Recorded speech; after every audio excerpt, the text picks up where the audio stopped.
I know. You were trained on ChessKid to make castling a defensive move to get your king safe. And that is true. But every once in a while, you can turn that defense into offense and make castling an attacking move. We're going to look at two pretty fun examples here. But before we get to the action, hit the subscribe button. That's the most aggressive thing you can do. Okay, now back to our chess game. White to move and win. Well, we got the extra pawn, don't we? But black is about to blockade that pawn. If the black king gets here, and then here, or even here, then the pawn's going nowhere, and then the king and the rook will collect that pawn. So the winning idea is actually to push the pawn. Now, the only thing that can stop that pawn from making a queen and winning the game is the king, and the king can move sideways. Now, in this position, if you put your rook behind the pass pawn, which is usually what you want to do, then the king will step back in front. Just as we said, the rook will come back, the rook will collect the pawn. You'll trade rooks, king versus king. That will be a draw. So, after the king moves to c7, we need a brilliancy, and I hope you know all the rules of castling, because you're going to need them.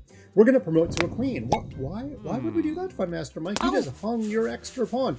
No, I didn't, because in this position, assuming the king and the rook have not moved, and hey, I didn't tell you that they'd moved, so you have to assume they have not, we can actually castle. Remember, you're allowed to castle if the rook attacks that square, because that's not a square your king uses. We castle queenside, and amazingly, it's a double attack, because the rook gives check, the king collects the rook. It is a pretty cool tactic. It has happened to me all of one time in my chess career, but it was pretty cool when it happened. By the way, there's a famous story of a grandmaster forgetting that you can castle queenside when that B square is attacked, because it's not a square your king uses. Even grandmasters might need to watch a little YouTube secrets. But let's take a look at what I hope you are really able to do one day, which is to castle and give checkmate at the same time. This is a real game from the 1960s. Even Fun Master Mike was not alive then. I don't care what you think. I was not alive in the 60s. I was barely alive in the 70s. But let's see how this one ended. Black has the white king on the run. But if we're going to castle to give checkmate, we need to have that white king come a little further down the board. So black played the move g5 check.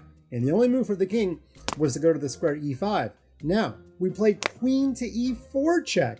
And this king has to keep on walking down the board. Now, by the way, if the king moves this way, we'd have to play a different checkmate than a castle's checkmate. So I'd like to show you what happens if the king goes this way, which is where we get to have our glory. Queen f5 check, we just kind of staircase the king down the board. Queen g6 check, the king moves to h8. And now here, if you wanted to, you could move your king forward for a discovered checkmate, but that would not serve this video.